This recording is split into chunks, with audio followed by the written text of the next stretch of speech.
Magandang araw sa inyong lahat at welcome sa aking channel. Aktres na si Kim Chiu, kailangan magpaalam kay Paolo Avellino. Inamin naman ni Paolo na ready naman siya magpakadating si Kim, lalo na sa mga future projects nito, lalo na siya naman ang kapareha. Pero darating naman yun, parang naturally darating ka sa point na gagawin na rin yung ganun. Dahil ganun naman talaga. Pangit yung pipilitin mo. Kailangan pa bang magpaalam sa kanya si Kim kapag tumatanggap ito ng ganoon? Lagi yan. Minsan pinag-aawayan pa namin. Pero syempre, pangangalagaan ko lang din naman siya. Hindi naman sa masyado kong overprotective. Pero syempre iniisip din naman natin yung mga iisipin ng mga tao.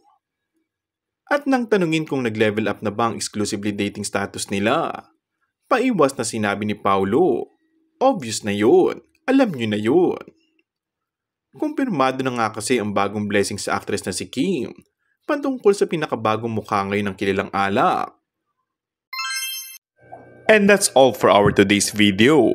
Kung bago ka lang sa aking channel ay mag-subscribe at pindutin na rin ang notification bell. Maraming salamat!